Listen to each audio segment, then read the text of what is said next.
Next देखिए जी, next है हमारे पास 11 नंबर पे आपके पास है what will be the result of the series. इस सीरीज़ का रिज़ल्ट बताएं कि जी इस सीरीज़ का रिज़ल्ट क्या होगा, कि कन्वर्ज करेगी डाइवर्ज करेगी। अब आपको क्वेश्चंस इसी तरह के आएंगे कि जो बहुत छोटे छोटे से होंगे, फटाफट आप उसको कर लेंगे। अब इसमें देखिए कि इस पर देखिए रूट टेस्ट या आप रेशो टेस्ट या रूट टेस्ट यहाँ पे एप्लीकेबल नहीं होगा। एक तो ये है कि सुटेबिलिटी ऑफ द टेस्ट आपको बड़ी उसमें एक्सपर्ट होना पड़ेगा, कि आपको फ़ौरन ही देख के अंदाज़ा लगाना है कि इस पे कौन सा टेस्ट मैं लगाऊं तो ये मेरा जो है वो कामयाब हो जाए और थोड़े वक्त में मुझे इसका आंसर पता चल जाए। तो जैसे कि रूट और रेशो टेस्ट अगर आप लगाते हैं तो वो तो आपको पता है कि वो फ़ायदेमंद नहीं होगा और उसमें वर्किंग ज़्यादा हो जाएगी। और रूट टेस्ट ज़्यादातर उसी वक्त कामयाब होता है जब आपके पास पावर जो है वो ए एन की कोई पावर हो, 1/n टाइप हो, तो वो n पावर लेने से कैंसिल आउट हो जाए। बहरहाल यहाँ पे या तो बेसिक कंपैरिजन लगेगा या लिमिट कंपैरिजन लगेगा। बहरहाल आप बेसिक कंपैरिजन लगाएं या लिमिट कंपैरिजन लगाएं, दोनों केसेस में अगर ये सीरीज़ ए एन की है तो आपको बी एन की सीरीज़ साथ में बनानी है। और ए एन की हेल्प से बी एन बनाना जो मेरी शॉर्ट टेक्निक है, जो मैं जिस तरह से करती हूँ, वो ये है, आपके पास ए एन फ्रैक्शन की फॉर्म में है, आप न्यूमरेटर में एन की हाईएस्ट पावर लें और डिनोमिनेटर में एन की हाईएस्ट पावर लें और उनको आपस में डिवाइड कर दें। इस वक्त के आपके क्वेश्चन में अगर आप उसको डिवाइड कर देते हैं तो आपके पास बनता है 1/n, तो इस वक्त आपका जो बी एन बना वो आपके पास 1/n है। ठीक है, तो अब आप इसको समीशन लगा देंगे तो ये बी एन की सीरीज़ बन जाएगी। तो आपने जो बी एन की सीरीज़ बनाई है वो आपने बनाई है 1/n और ए एन की सीरीज़ आपके सामने ये पड़ी हुई है। अब आप ये देखें कि आप अगर बेसिक कंपैरिजन लगाते हैं तो फिर आपको ये भी कंपेयर करना पड़ेगा कि बी एन की जो सीरीज़ आप बनाएं वो आपको क्योंकि बेसिक कंपैरिजन में एक सीरीज़ बड़ी होती है और एक सीरीज़ जो है वो छोटी टर्म्स की सीरीज़ होती है। तो इसमें आपको ये भी कंपैरिजन करना पड़ेगा कि ये बेसिक जो है इनमें से कौन सी सीरीज़ की टर्म्स किस सीरीज़ की टर्म्स से बड़ी हैं, कौन सी बड़ी टर्म्स वाली सीरीज़ है, कौन सी छोटी टर्म्स वाली सीरीज़ है। तो बेसिक कंपैरिजन बेशक ना लगाएं, आप यहाँ पे लिमिट कंपैरिजन लगा लें क्योंकि हमें टाइम शॉर्ट है हमारे पास। जब आप लिमिट कंपैरिजन लगाते हैं तो लिमिट कंपैरिजन में आपने बनाना होता है A N over B N. आप ये देखेंगे तो आप फटाफट ही बना लेंगे। ए एन आपके सामने रखा हुआ है, n+5 ओवर n² + 4 और बी एन नीचे आप करेंगे तो 1/1/n। अब आप ऊपर न्यूमरेटर और डिनोमिनेटर दोनों में से जब आप n कॉमन निकाल देते हैं तो आपके पास बनता है 1+5/n और डिनोमिनेटर में से निकालने से 1+4/n² और यहाँ n ऊपर न्यूमरेटर में आ जाता है। ये n² जो है इन दोनों n से कट जाएगा। उसके बाद आपने लगानी है जी लिमिट। जब आप लिमिट अप्लाई करते हैं इज अप्रोचिंग टू इन्फिनिटी, ये टर्म आपकी 0, ये टर्म आपकी 0, ऊपर भी 1 और नीचे भी 1, तो 1/1 आपके पास ओवरऑल 1 बन जाता है। तो 1 का मतलब है कि इस वक्त आपके पास जो लिमिट आई है इस फ्रैक्शन की वो आपके पास नॉन ज़ीरो आई है। तो 3 तरह के लिमिट कंपैरिजन टेस्ट के 3 रिज़ल्ट्स होते हैं।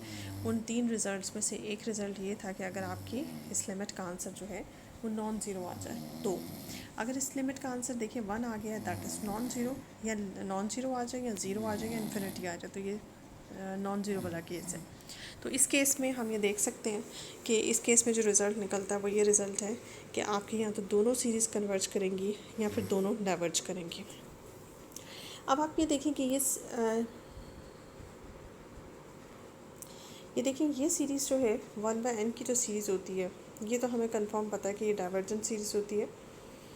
ये हमारे पास हार्मोनिक सीरीज़ कहलाती है और ये सीरीज़ हमेशा डाइवर्ज करती है। ये तो एक रिज़ल्ट है जो आपको कि पहले से याद होना चाहिए, है भी याद और होना भी चाहिए, क्योंकि इस सीरीज़ का बहुत ज़्यादा जो है वो हमारे पास इस्तेमाल है। तो ये सीरीज़ का रिज़ल्ट आपको, अगर आप इसे पी सीरीज़ के रिस्पेक्ट से भी देखें तो इसमें n की पावर जो है वो 1 है और n की पावर 1 होने की वजह से इस हार्मोनिक सीरीज़ को अगर पी सीरीज़ की टेस्ट की नज़र से टेस्ट करें तो भी ये आपके पास जो सीरीज़ है वो डाइवर्ज करती है। तो ये सीरीज़ डाइवर्ज करती है। अब रिज़ल्ट क्या था कि या दोनों डाइवर्ज करती हैं या दोनों कन्वर्ज करती हैं, तो ये तो डाइवर्ज करती है। तो अगर ये डाइवर्ज करती है तो फिर आपकी ए एन की सीरीज़ भी डाइवर्ज करती है। सो इस वक्त जो आपके पास रिज़ल्ट निकला है 11 का वो ये है कि आपकी सीरीज़ जो है वो डाइवर्ज करती है। नेक्स्ट देखिए जी आपके पास what will be the result of the series by Cauchy's integral test. अब ये आपके पास वही हार्मोनिक सीरीज़ है। हार्मोनिक सीरीज़ जो है ये बात याद रखें, वो आप हमेशा याद रखिएगा, ये हमेशा डाइवर्ज करती है। आप ये देखिए कि हार्मोनिक सीरीज़ जो है वो हमेशा डाइवर्ज करती है। अब इसको आप चाहे जिस मर्ज़ी तरीके से चेक कर लें, आप चाहे इसे कॉशी इंटीग्रल टेस्ट से चेक करें, या आप इसको किसी और टेस्ट से चेक कर लें, या आप इसे P series test P test जो है उससे चेक कर लें। तो आप किसी भी टेस्ट से चेक करें, ये डाइवर्ज ही करेगी। ये कभी ये नहीं हो सकता कि एक सीरीज़ को आप डिफरेंट टेस्ट के अंडर टेस्ट करें और वो डिफरेंट रिज़ल्ट दें, यानी कि एक टेस्ट के अंदर वो डाइवर्जेंट और एक टेस्ट के अंदर वो कन्वर्जेंट। ऐसा नहीं होता। हर टेस्ट के अंदर अब ये सीरीज़ जब मुझे याद है कि ये डाइवर्ज करती है, तो फिर ये हर टेस्ट के अंदर जो है वो डाइवर्ज ही करेगी। तो ये एक ट्रिक है, आप इसको याद रख लें। नेक्स्ट अगर आप इसको कॉशियस इंटीग्रल टेस्ट से भी चेक करना चाहें, वो भी फटाफट आप चेक कर सकते हैं, क्योंकि आपने करनी है जी इस फंक्शन की इंटीग्रेशन से आपके पास आता है ln ऑफ n, और 1 से इन्फिनिटी तक इसकी लिमिट है। तो देखें ln of infinity minus ln of 1, जो कि इन्फिनिटी माइनस 0 बनता है। अगेन आपके पास इन्फिनिटी आता है, आप इसे फटाफट चेक भी कर सकते हैं। अदरवाइज़ इसका रिज़ल्ट हमेशा याद रखें कि ये आपके पास हार्मोनिक सीरीज़ है, और हार्मोनिक सीरीज़ हमेशा डाइवर्ज करती है, तो आप डाइवर्ज पे टेक करेंगे। नेक्स्ट है जी आपके पास 13 नंबर पे। 13 नंबर पे ये आपके पास एक सीरीज़ है, और इस सीरीज़ में आप देखें कि ये आपने चेक करना है कन्वर्ज करती है या डाइवर्ज करती है। अब इसमें अगर आप bn यानी कि बनाने की कोशिश करते हैं, तो bn मेरे पास मैं जो तरीका मैंने आपको सिखाया कि हाईएस्ट पावर न्यूमरेटर में n की रखें और डिनोमिनेटर में n की रखें, तो उस तरीके से तो मेरा bn बनता है 1/n²। और 1/n² की जो सीरीज़ होती है, ये याद रखें, आपको अगर याद हो तो 1/n² की जो सीरीज़ है ये कहलाती है आयलर सीरीज़। और ये हमेशा कन्वर्ज करती है। क्यों? क्योंकि ये पी सीरीज़ टेस्ट के रिस्पेक्ट से अगर इसको देखें, तो n की पावर जो है वो 2 है, दैट इज़ ग्रेटर देन 1, तो उस हिसाब से ये कन्वर्ज करती है। तो ये कुछ सीरीज़ तो ऐसी हैं जो स्टैंडर्ड हैं, आपको उनके रिजल्ट्स जो हैं वो याद करने हैं, मतलब ये फिंगर टिप पे होने चाहिए कि ये सीरीज़ हमेशा कन्वर्ज करती है और कौन सी डाइवर्ज करती है। फॉर एग्जांपल ये आयलर सीरीज़ है और ये हमेशा कन्वर्ज करती है। तो अगर आप इस हिसाब से करते हैं, तो इस हिसाब से आपके पास जो bn की सीरीज़ बनती है वो बनती है जी 1/n²। अब आप इस पर लिमिट कंपैरिजन टेस्ट अगर लगा दें, मैं कंपैरिजन नहीं, लिमिट कंपैरिजन लगा दें। बेसिक कंपैरिजन में लगाने से इसलिए ज़रा अवॉइड करती हूँ, क्योंकि बेसिक कंपैरिजन में आपको an और bn का ये भी कंपैरिजन करना पड़ता है, इनमें से कौन सी सीरीज़ बड़ी है और कौन सी सीरीज़ जो है वो छोटी है, कि आया an लेसर दैन इक्वल है bn से या bn लेस दैन इक्वल है an से। तो ये कंपैरिजन का इतना टाइम नहीं है हमारे पास, हम इसे लिमिट कंपैरिजन से ही कर सकते हैं। तो आपके पास ऑप्शन होता है, आप जिस मर्ज़ी टेस्ट से कर लें, प्रॉपर जो लग सकता है। तो हम इसे लिमिट कंपैरिजन टेस्ट से कर रहे हैं। तो लिमिट कंपैरिजन टेस्ट से देख लें आप, an ओवर bn जब आप बनाते हैं, इसको करते हैं, an ओवर bn जब आप बनाते हैं, तो an है जी आपके पास 1/n into n+1, और bn है आपके पास 1/1/n²। नेक्स्ट स्टेप में आप ये देखिए n² ऊपर आ जाएगा और नीचे से n² आपका बना, तो 1 + 1/n, और ये n² कैंसिल हो गया। उसके बाद आप लगाएंगे लिमिट। जब आप लिमिट अप्लाई करते हैं दोनों तरफ, तो ये बन जाती है टर्म 0 और आपके पास आंसर आता है 1। और अगेन लिमिट कंपैरिजन टेस्ट में अगर आपका आंसर नॉन ज़ीरो आए और दोनों सीरीज़ जो हैं इकट्ठी डाइवर्ज करेंगी या कन्वर्ज करेंगी, यानी कि दोनों एक ही तरह का बिहेवियर शो करेंगी। सो ये वाली जो सीरीज़ है, इस केस में जैसे मैं आपको पहले ही बता चुकी हूँ, जो इस वक्त मैंने bn सीरीज़ बनाई है 1/n² आयलर सीरीज़, ये हमेशा कन्वर्ज करती है, तो इसकी वजह से आपका an भी कन्वर्ज करेगा। तो ये an की सीरीज़ जो है वो कन्वर्जेंट होगी। नेक्स्ट है जी आपके पास 14 नंबर पे, every absolutely convergent series is. अच्छा, यहाँ एब्सोल्युटली कन्वर्जेंट सीरीज़ की डेफिनेशन बता दूँ कि फॉर एग्जांपल आपके पास ये एक सीरीज़ है और ये एब्सोल्युटली कन्वर्ज कर रही है, एब्सोल्युटली कन्वर्ज कर रही है। अगर इसकी मॉड सीरीज़ जो है वो कन्वर्ज करे, ठीक है। अगर किसी सीरीज़ की मॉड सीरीज़ आप बनाएं और वो कन्वर्ज करें तो फिर वो ओरिजिनल सीरीज़ को हम कहते हैं कि ये एब्सोल्युटली कन्वर्जेंट है।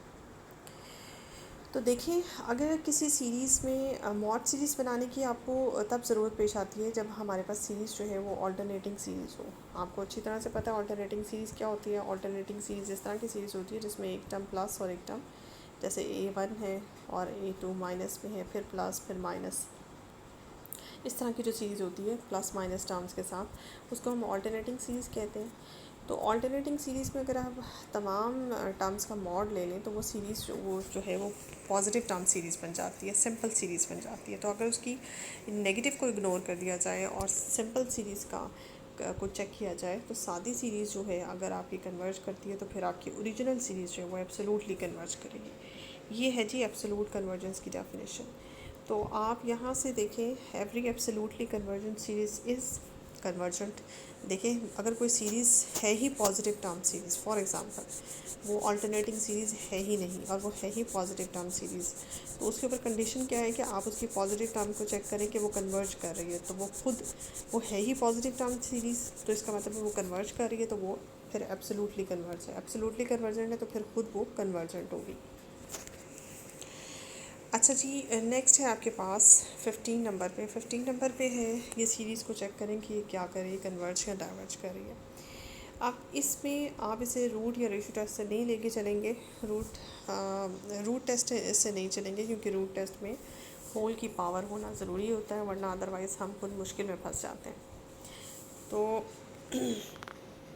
इसको फ़िलहाल मैं बेसिक कंपैरिजन से भी नहीं करूँगी क्योंकि बेसिक कंपैरिजन में मुझे बनाना है या लिमिट कंपैरिजन में मुझे बनाना है bn, और bn बनाने के लिए कुछ अजीब सी चीज़ है कि नीचे n की हाईएस्ट पावर जो है फैक्टोरियल में नज़र आ रहा है और न्यूमरेटर में जो n जो है वो पावर में नज़र आ रहा है। तो कुछ अजीब सही है, इसलिए मुझे समझ नहीं आ रही कि मैं यहाँ पे bn कैसे बनाऊँ। तो मैं फिर इसलिए कोशिश करूँगी कि मैं इसको आप करूँ रूट टेस्ट से नहीं। आपका एक जो टेस्ट है जिसको आप कहते हैं रेशियो टेस्ट, तो फिर मैं इसको करूँगी रेशियो टेस्ट से। तो ये आपके पास an है जी आपके पास 2 की power n over n factorial. आप बनाएंगे an प्लस 1 रेशियो टेस्ट के लिए, वो आपके पास बनेगा 2 की power n plus 1 over n plus 1 factorial. ठीक है जी।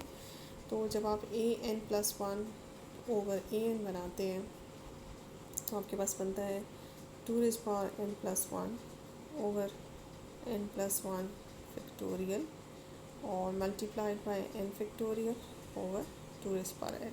तो जब आप इन्हें सिंप्लीफाई करें तो ये इसके साथ कैंसिल होके 2 की पावर 1 ऊपर बचेगा और यहाँ पे इसके साथ कैंसिल होके ये n प्लस 1 आपके पास बचेगा। तो आपके पास जो फाइनल बचेगा 2 over n plus 1 an plus 1 over an का आंसर है। जब आप इस पर लगाएंगे जी लिमिट, तो लिमिट लगाने से आपके पास डिनोमिनेटर में बन जाएगा इन्फिनिटी, और इन्फिनिटी की वजह से ये ओवरऑल आपके पास आंसर देगा 0। तो जब आपके पास इस तरह से लिमिट का आंसर जो है 0 आ जाए, यहाँ पे इसके 3 तरह के रिजल्ट्स हैं। जब आपका आंसर 1 के इक्वल आ जाए, 1 से ग्रेटर आ जाए या 1 से लेस आ जाए, तो इस वक्त हमारा आंसर जो है वो 1 से लेस है। तो फिर इस सूरत में आपकी जो सीरीज़ an है वो कन्वर्ज करेगी। तो अब देख लें, आपका ये जो सीरीज़ है, ये सीरीज़ ये करती है जी कन्वर्ज। तो आप कन्वर्जन पर टिक आउट करेंगे। नेक्स्ट है जी आपके पास 16। ये है आपके पास लिमिट कंपैरिजन टेस्ट। इस लिमिट कंपैरिजन टेस्ट में आपसे कहते हैं कि अगर इस तरह की सिचुएशन हो कि आप an ओवर bn पे लिमिट लगाएं और आंसर आपका 0 आ जाए और bn साथ में कन्वर्ज भी करे, तो what will be the result of an। तो ये आप लिमिट कंपैरिजन टेस्ट अगर आपको याद है तो आपको पता होगा कि ये वाली सिचुएशन 3 तरह के रिज़ल्ट्स थे। उन 3 रिज़ल्ट्स में से एक रिज़ल्ट ये था कि अगर इस फ्रैक्शन का आंसर लिमिट का 0 आ जाए और bn कन्वर्ज करे तो साथ में हम कहते हैं कि an भी कन्वर्ज करेगा। तो an का जो आंसर है वो कन्वर्जेंट है, an कन्वर्ज करेगा।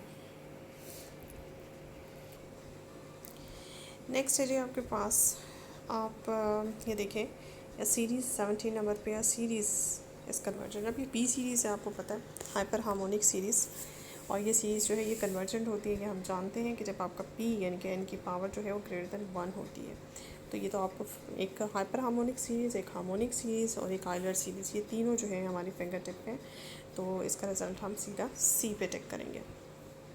18वें नंबर पे है, if a series is absolutely convergent.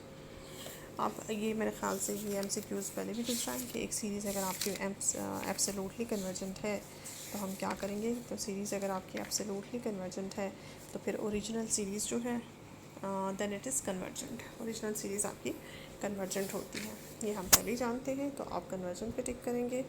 19 option में अ सीरीज़ ऑफ द फॉर्म, इस तरह की जो सीरीज़ होती है ये हम जानते हैं कि अभी मैंने आपको बताया था कि ये ऑल्टरनेटिंग सीरीज़ की डेफिनेशन है। तो ये हमारे पास होती है जी ऑल्टरनेटिंग सीरीज़।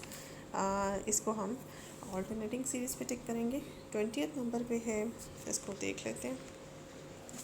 नेक्स्ट है जी आपके पास 20th नंबर पे alternating series test for alternating series test. अब आपको ऑल्टरनेटिंग सीरीज़ टेस्ट याद होना चाहिए।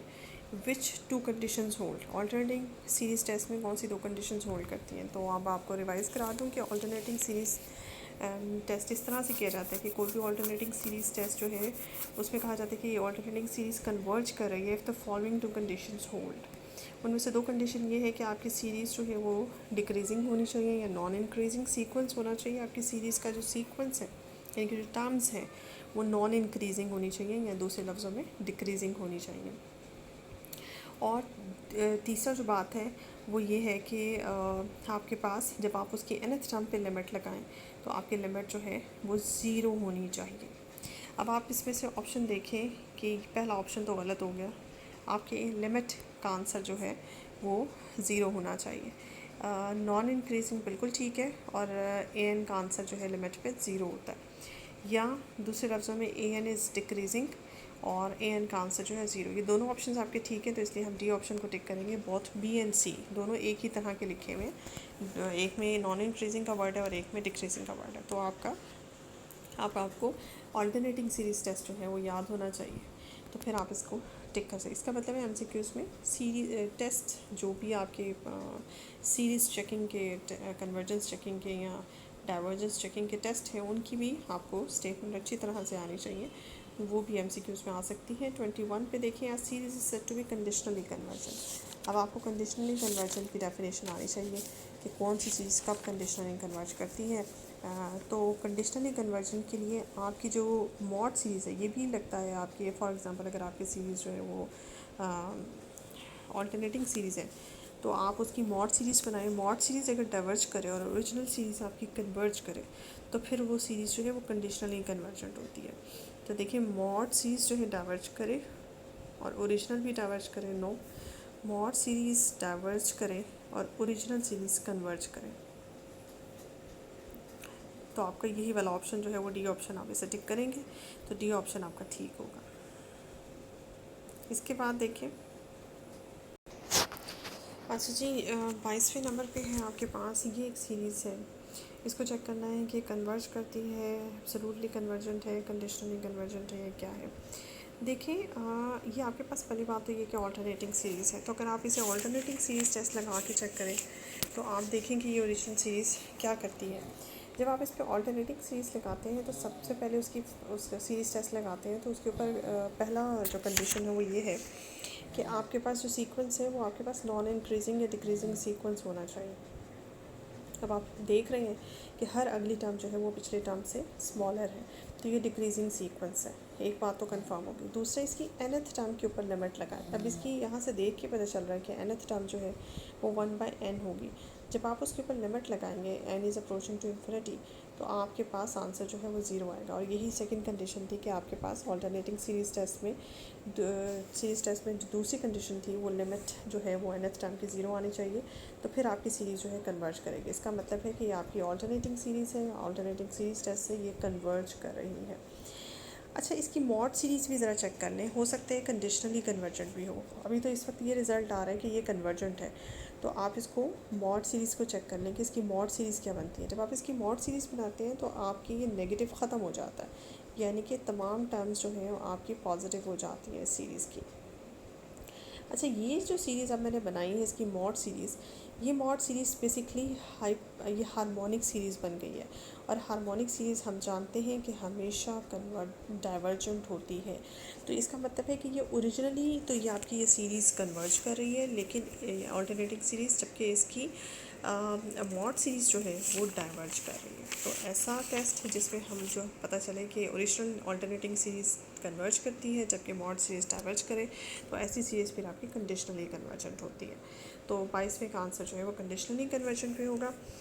इसके बाद देखिए 23वें नंबर पे कॉशी रूट टेस्ट के बारे में वो आपसे पूछ रहा है कि रूट टेस्ट में अगर आप इस तरह से ये रूट टेस्ट अप्लाई करें nth टर्म के ऊपर 1/n पावर से, और आपके पास आंसर एक लिमिट का जो आंसर है अगर वो 1 से ग्रेटर हो, तो आपको अपने रूट टेस्ट की तीनों कंडीशंस याद होनी चाहिए। उसके जो 2-3 रिज़ल्ट निकलते थे कि क्या क्या होने चाहिए। उसके 3 तरह के रिज़ल्ट थे, एक 1 से लेस और एक आपके पास 1 से ग्रेटर। तो ये तीनों रिज़ल्ट्स में अगर तो आपका 1 रिज़ल्ट आता है, आंसर 1 आता है, तो फिर तो आपका टेस्ट फेल हो जाता है। लेकिन यहाँ पे जो लिमिट का आंसर है वो 1 से ग्रेटर है। तो वहाँ एक रिज़ल्ट था कि अगर आपका लिमिट का कॉशी रूट टेस्ट में लिमिट का आंसर जो है वो 1 से ग्रेटर या इन्फिनिटी आ जाए, तो आपकी जो सीरीज़ है वो डाइवर्ज करेगी। तो इस वक्त आपकी जो एन सीरीज़ है वो डाइवर्ज करेगी। तो वो तीनों रिज़ल्ट्स आपको याद होने चाहिए। इसके बाद 24 नंबर पे देखें कि आपके पास यूज़ अप्रोप्रिएट टेस्ट, यानी कि कोई भी टेस्ट लगा के आप ये बता दें कि ये जो सीरीज़ है आपकी ये क्या करेगी। अब इसमें मुझे देख के फटाफट पता चल गया कि आपका रूट टेस्ट जो है वो एप्लीकेबल होगा, क्योंकि ऊपर और न्यूमरेटर और डिनोमिनेटर दोनों में पावर आपके पास n कॉमन निकल के वो 1/n के साथ कैंसिल हो जाएगी। अब आप जब इस पर रूट टेस्ट लगाते हैं तो फाइनली आपके पास रूट टेस्ट लगाने के बाद an की पावर 1/n का आंसर जो है आपके पास निकलता है e/ln(n). ठीक है जी। तो जब आप इस पे लगाते हैं limit n is approaching to infinity, तो नीचे बनता है इन्फिनिटी, और e/इन्फिनिटी ओवरऑल आपके पास 0 बनता है। तो इसमें रूट टेस्ट में जब आपका आंसर 1 से लेस आए तो फिर आपका जो सीरीज़ है वो कन्वर्ज करती है। तो ये सीरीज़ जो है आपकी कन्वर्जेंट सीरीज़ है। नेक्स्ट देखिए जी, नेक्स्ट है आपके पास 25 नंबर पे सीरीज़ को भी बताना है कि कन्वर्ज करेगी डाइवर्ज कर रही है। अब रूट टेस्ट तो इसके ऊपर लगेगा नहीं, और अगर आप इसके ऊपर लगाएं कंपैरिजन टेस्ट, तो कंपैरिजन टेस्ट में bn बनाने का जो सीन है, ऊपर भी न्यूमरेटर में भी n की हाईएस्ट पावर n है 1 है, और डिनोमिनेटर में भी n की हाईएस्ट पावर 1 है। तो n को जब आप n से डिवाइड करते हैं तो आपके पास bn जो है वो 1 बनता है। ठीक है, तो bn जो है वो आपके पास 1 है, तो ये आपके पास bn की सीरीज़ यानी कि 1 की सीरीज़ बनती है, और ये सीरीज़ हमेशा हमेशा डाइवर्ज करती है, ये बात याद रखें। तो जब आप an/bn बनाएंगे, an/bn में an है आपके पास 4n+5/2 - 7n, और bn को डिवाइड करेंगे वो वैसे ही 1 है। आप न्यूमरेटर और डिनोमिनेटर में से जब आप n कॉमन निकालते हैं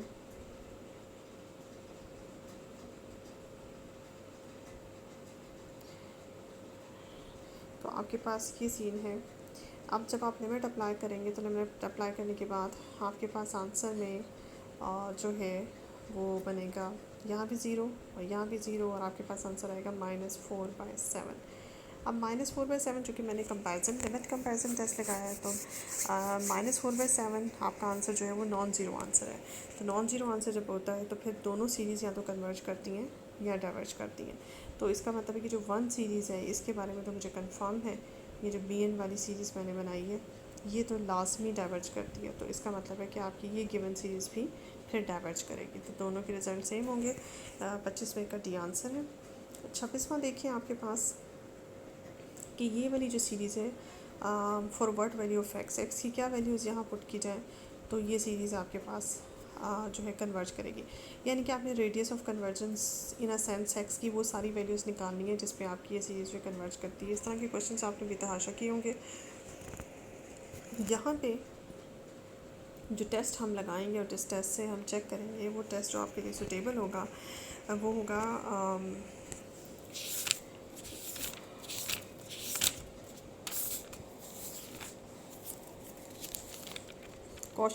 ratio test, d'Alembert ratio test. तो ये रेशियो टेस्ट हम लगाएंगे और ये हमारे लिए बेनिफिशियल होगा, जबकि रूट टेस्ट हमारे लिए बेनिफिशियल नहीं होगा यहाँ पे। और ना ही आप इसे कंपैरिजन टेस्ट से कीजिएगा, क्योंकि कंपैरिजन टेस्ट में आपको BN बनाना पड़ेगा और वो ज़्यादा मुश्किल हो जाएगा, क्योंकि जितने भी आपके पास टेस्ट हैं इस तरह के जिसमें एक्स होता है उस पर कोशिश करें कि आप कंपैरिजन टेस्ट ना लगाएं। इस चीज़ में जब हम रेशियो टेस्ट बनाते हैं तो रेशियो टेस्ट के लिए आपको AN+1 ओवर AN बनाना होता है। तो AN+1 में n+1 का फैक्टोरियल और फिर बाहर है स्क्वायर, और डिनोमिनेटर में है 2n+2 हो जाएगा आपके पास इसका फैक्टोरियल, और साथ में आपके पास x है, और ये सब चीज़ें मल्टीप्लाई हो रही हैं AN से, डिवाइड हो रही हैं AN से। अब जब आप AN से डिवाइड करेंगे तो AN का रेसिप्रोकल हो जाएगा, यहीं पे आप लिख लें। और आप जब लिखते हैं तो आपके पास बनता है n फैक्टोरियल का स्क्वायर, और ऊपर बनता है आपके पास 2n फैक्टोरियल। तो जब आप ये सारा कैंसिलेशन कर लेते हैं तो आपके पास जो सिंप्लीफाइड होकर फॉर्म आती है उसको देखते हैं। n+1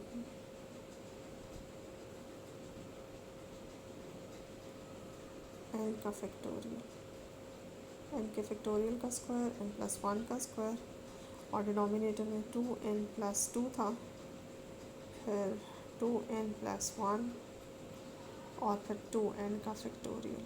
ठीक है जी। और इसी तरह से ये आपके पास 2n फैक्टोरियल एक ऊपर होगा, और इसी तरह से n फैक्टोरियल का स्क्वायर एक नीचे होगा। ये टर्म्स तो सिंपल कैंसिल हो जाएंगी।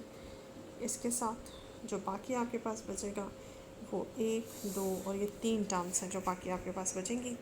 न्यूमरेटर में से भी और डिनोमिनेटर में से भी अगर आप n² कॉमन निकाल लेते हैं तो आपके पास ऊपर बचता है 1+1/n का होल स्क्वायर, और डिनोमिनेटर में आपके पास बचता है 2+2/n और 2+1/n।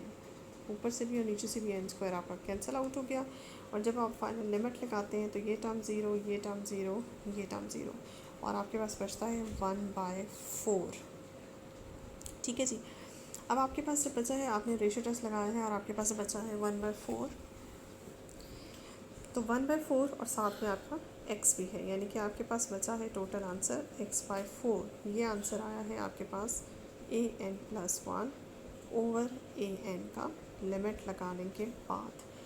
अब आप ये देखें ये x के ऊपर डिपेंड कर रहा है। अब आपका रेशियो टेस्ट क्या आंसर देता है? रेशियो टेस्ट में आपका जो भी आंसर है, आप चाहते हैं कि अगर आपकी ओरिजिनल सीरीज़ कन्वर्ज करे तो आपके लिमिट लगाने के बाद जो आंसर होना चाहिए वो लेस देन 1 होना चाहिए। तो आपका x/4 जो भी बनता है ये it should be less than 1। x/4 less than 1 होगा तो आपकी ओरिजिनल सीरीज़ कन्वर्ज करेगी। यानी कि अगर आप x की वैल्यू अगर यहाँ से निकालें तो x जो है वो लेस देन 4 बनता है। अगर x लेस देन 4 बने तो आपके पास कौन सा ऑप्शन आप टिक करेंगे? इसमें आप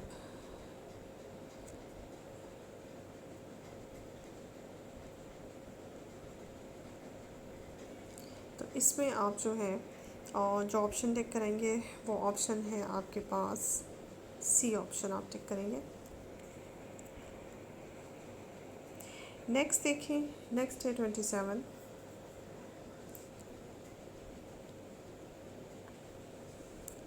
में आपके पास है, इसके बारे में रिज़ल्ट बताएं कि ये आपकी क्या करेगी, ये कन्वर्जेंट है, डाइवर्जेंट है या अनबाउंडेड है।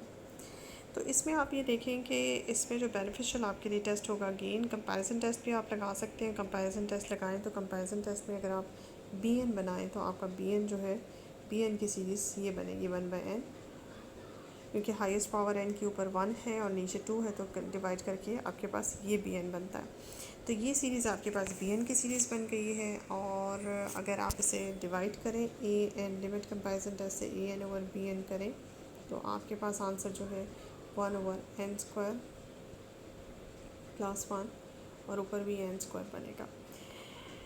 नेक्स्ट में अगर आप n² कॉमन निकालें तो आपके पास बनेगा 1+1 प्लस 1/n², और फिर जब आप लिमिट लगाएंगे तो ये टर्म 0 हो जाएगी और फाइनली आपके पास आंसर जो है 1 बनेगा। तो 1 का मतलब है नॉन ज़ीरो आंसर। अगर लिमिट कंपैरिजन टेस्ट में नॉन ज़ीरो आंसर आ जाए तो फिर दोनों सीरीज़ या तो कन्वर्ज करती हैं या डाइवर्ज करती हैं।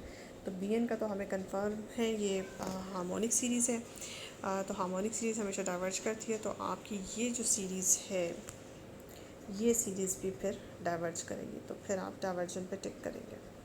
नेक्स्ट है आपके पास 28 नंबर पे। 28 नंबर पे ये जो आपके पास सीरीज़ है, what will be the result of the series when we apply the integral test. अब आप इसके ऊपर इंटीग्रल टेस्ट अगर अप्लाई करते हैं तो आपने इस फंक्शन की इंटीग्रेशन करनी है। अब आप इसकी इंटीग्रेशन करके देख लें। आप ये देख सकते हैं, इसको आप इस तरह से लिखें 1/n 1/ln ऑफ n, और नीचे लिखें ln ऑफ n। ये जो डिनोमिनेटर में पूरा फंक्शन है इसकी पूरी डिफ्रेंसीशन ऊपर पड़ी हुई है, तो इसका इंटीग्रेशन जब होगी तो आपके पास आंसर आएगा ln ऑफ द डिनोमिनेटर, यानी कि ln ऑफ n, और फिर आप इसकी लिख देंगे लिमिट है जी आपके पास 10 से इन्फिनिटी। अच्छा जी, ये चीज़ है आपके पास। और जब आप इसकी करते हैं इंटीग्रेशन तो आप इसकी लिमिट पुट करें ln ऑफ n, और लिमिट लगाएं 10 से इन्फिनिटी। तो 10 से इन्फिनिटी जब आप लगाते हैं तो अपर लिमिट जो है वो इन्फिनिटी आंसर देती है, और लोअर लिमिट जो है ln ऑफ 10 1 होता है, और फिर ln ऑफ 1 0 होता है, और ln ऑफ 0 अगेन इन्फिनिटी होता है। तो आपके पास फाइनली जो है इन्फिनिटी आंसर आता है। तो इंटीग्रल टेस्ट इस सीरीज़ का आंसर जो है वो डाइवर्जेंट है। इन्फिनिटी होने का मतलब है डाइवर्जेंट है। सो 28वें का आपका डाइवर्जेंट आंसर है। नेक्स्ट देखें जी, आपको 29 नंबर पे 29 नंबर पे ये सीरीज़ है, इसको चेक करना है और अप्लाई करना है। खुद ही कह दिया उसने limit comparison test. Limit comparison test के लिए आपको bn बनाना पड़ेगा। bn जब आप बनाएंगे तो ऊपर n की हाईएस्ट पावर 1/2 है और डिनोमिनेटर में आपके पास 1 है, तो आपके पास बनेगा bn की सीरीज़ बनेगी 1/√n की सीरीज़। अच्छा, अगर इसे p सीरीज़ के ज़रिए चेक किया जाए तो ये आपके पास हाइपर हार्मोनिक सीरीज़ ही है, लेकिन ये डाइवर्जेंट है, क्योंकि इसमें p जो पावर है n की वो आपके पास 1/2 है। 1/2 पावर जो है वो अगर पावर लेस दैन 1 हो तो ये ऐसी हाइपर हार्मोनिक सीरीज़ जो है आपके पास डाइवर्जेंट होती है। तो इस वक्त जो आपने bn की सीरीज़ बनाई है ये आपने डाइवर्जेंट सीरीज़ बनाई है। अब इसके ऊपर लिमिट कंपैरिजन टेस्ट जब आप लगाएंगे an/bn आप करेंगे तो आप ये देख लें, आपके पास यहाँ n आएगा और नीचे ये, और जब आप n कॉमन निकाल के कैंसलेशन करेंगे तो आपके पास इस तरह का सीन आएगा। उसके बाद जब आप लिमिट अप्लाई करेंगे दोनों तरफ तो ये टर्म आपकी 0 हो जाएगी और फाइनल आंसर आपके पास 1 आएगा। तो लिमिट कंपैरिजन टेस्ट में अगर आपका आंसर जो है वो नॉन ज़ीरो आंसर आए तो फिर दोनों सीरीज़ या तो कन्वर्ज करती हैं या डाइवर्ज करती हैं। तो bn की सीरीज़ जो मैंने बनाई है p सीरीज़ वो तो डाइवर्ज कर रही है, तो आपकी ये वाली सीरीज़ भी डाइवर्जेंट होगी। तो आप इसके ऊपर डाइवर्जेंट पे टिक करेंगे। 30th नंबर पे देखिए, 30th नंबर पे अगेन वो आपसे कह रहा है कि लिमिट कंपैरिजन टेस्ट लगाएं। इसमें भी जब आप bn बनाएंगे तो आपका जो bn बनेगा, हाईएस्ट पावर ऑफ n ऊपर 1 है नीचे 2 है, तो जब आप हाईएस्ट पावर्स को n को डिवाइड करेंगे तो आपके पास n की डिनोमिनेटर में 1 पावर, यानी कि ये वाली आपकी bn की सीरीज़ बनी है। ये बनी है जी हार्मोनिक सीरीज़, और हार्मोनिक सीरीज़ हमेशा डाइवर्ज करती है। तो bn की सीरीज़ तो यहाँ जो आपने बनाई है वो तो कर रही है डाइवर्ज। अब जब आप लिमिट कंपैरिजन टेस्ट लगाएंगे तो आप ये देखें n/n² + 1, और जब bn से डिवाइड करेंगे ये भी n² बन जाएगा, अगेन 1/1 + 1/n²। लिमिट लगाने के बाद ये टर्म 0 और आंसर 1 आएगा, that is not equal to 0। अब इस केस में भी वैसे ही दोनों या तो डाइवर्ज करती हैं कन्वर्ज करती हैं, तो आपकी हार्मोनिक सीरीज़ bn की सीरीज़ डाइवर्ज कर रही है, तो ये सीरीज़ भी an की डाइवर्ज करेगी। तो आप सी पे टिक करेंगे। इसके बाद नेक्स्ट देखें 31 एवरी कॉशी सीक्वेंस। अच्छा, ये एक रिज़ल्ट है, आप इसको याद रखें। हर कॉशी सीक्वेंस जो है वो बाउंडेड होता है। फ़िलहाल कॉशी सीक्वेंस का यहाँ आपको इंट्रोडक्शन तो नहीं दिया गया कि कॉशी सीक्वेंस क्या होता है, आपको शायद इतना भी पता हो, लेकिन आप क्योंकि आपका अगर कोर्स में नहीं भी है इससे डिटेल कॉशी सीक्वेंस क्या होता है आपने नहीं भी पढ़ा, तो बस आप ये रिज़ल्ट याद रख लेंगे। कॉशी सीक्वेंस हमेशा जो है वो याद रखिएगा कि बाउंडेड होता है। नेक्स्ट है आपके पास ये सीक्वेंस है। ये सीक्वेंस जो है ये कौन सा सीक्वेंस है? डाइवर्जेंट सीक्वेंस है, कन्वर्जेंट सीक्वेंस है, ऑसिलेटरी है, या नन ऑफ दीज है। तो जैसे कि सीक्वेंसेस में हम जानते हैं कि सीक्वेंस की nth टर्म दी हो तो उस nth टर्म से ही हम उस सीक्वेंस की कन्वर्जेंस या डाइवर्जेंस जो है वो फाइंड आउट कर सकते हैं। आप उस nth टर्म पे, इस वक्त हमारे पास सीक्वेंस की nth टर्म जो है वो है 1/3n। आप इस पर लगाएं लिमिट दोनों तरफ। तो जब आप लिमिट अप्लाई करते हैं नीचे आता है इन्फिनिटी और फाइनल आपके पास ज़ीरो। तो nth टर्म की लिमिट का आंसर ज़ीरो है जो कि एक फाइनाइट नंबर है। तो आपका जो ओरिजिनल सीक्वेंस है वो कन्वर्जेंट सीक्वेंस है। नेक्स्ट है जी आपके पास 33 नंबर पे आप देखिए, in a sequence for all the real values या रियल नंबर्स यू। किसी भी सीक्वेंस के अंदर तमाम किसी for there exist a real number U such that, यानी कि एक आपके पास सीक्वेंस है xn वैल्यूज़ का और एक रियल नंबर है आपके पास u, और आपके सीक्वेंस की तमाम वैल्यूज़ जो हैं, टर्म्स जो हैं, ये स्पेसिफिक ये रियल नंबर से लेस ग्रेटर देन इक्वल है। तमाम टर्म्स फॉर ऑल n, यानी कि तमाम टर्म्स आपके सीक्वेंस की इस u से ग्रेटर हैं, तो फिर इस तरह का सीक्वेंस क्या कहलाता है? बाउंडेड अबव, बाउंडेड बिलो, या अनबाउंडेड। देखिए आपकी टर्म्स का किसी रियल नंबर से ग्रेटर होने का मतलब है कि आपका जो सीक्वेंस है वो बाउंडेड बिलो है। ठीक है जी, तो आप इसमें बाउंडेड बिलो पे टिक करेंगे। 34 पे देखें, इफ़ इन अ सीक्वेंस, किसी भी सीक्वेंस एक्शन में अगर आप इसकी nth टर्म की लिमिट फाइंड करते हैं और लिमिट आपके पास फाइनाइट आ जाती है, तो ऑब्वियसली अभी मैंने आपको बताया कि सीक्वेंस जो है वो कन्वर्जेंट होता है। नेक्स्ट देखें आपके पास एन स्क्वायर को देखें कि एन स्क्वायर का जो सीक्वेंस है ये क्या है? इंक्रीजिंग है, डिक्रीजिंग है, कन्वर्जेंट है, या ऑसिलेटरी है। आप ये देखें कि एन स्क्वायर अगर आप इसको पुट करें, एन की जगह 1 और फिर 2 पुट करें, 1 का स्क्वायर, 2 का स्क्वायर, 3 का स्क्वायर, ये डिफरेंट टर्म्स आपके सीक्वेंस की बनती हैं। आप देख रहे हैं कि हर अगली टर्म जो है वो पिछली टर्म से ग्रेटर है। तो ये आपके पास इंक्रीजिंग ही नहीं बल्कि स्ट्रिक्टली इंक्रीजिंग सीक्वेंस है। अगर आपका एन जो है वो 1 से शुरू होता है तो ये आपके पास स्ट्रिक्टली इंक्रीजिंग, मोनोटोनिकली इंक्रीजिंग। अब यहाँ स्ट्रिक्टली इंक्रीजिंग का जो है वो ऑप्शन नहीं दिया हुआ, तो इस तरह के जो इंक्रीजिंग डिक्रीजिंग सीक्वेंसेस होते हैं उन्हें मोनोटोनिक सीक्वेंसेस कहते हैं। ये तो आप जानते हैं, तो आप इसे मोनोटोनिकली इंक्रीजिंग सीक्वेंस कहेंगे। तो आप टिक करेंगे बी ऑप्शन पे।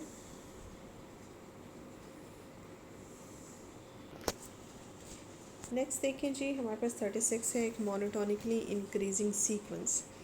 मिसाल के तौर पे कि आपके पास इंक्रीजिंग सीक्वेंस है which is not bounded above, यानी कि आपका सीक्वेंस है फॉर एग्जांपल 1 2 3 4, ये देखिए इंक्रीज़ कर रहा है और ये बाउंडेड अबव नहीं है, यानी कि कोई भी ऐसा रियल नंबर एग्जिस्ट नहीं करता जो इन तमाम टर्म्स से ग्रेटर हो, बाउंडेड अबव नहीं है।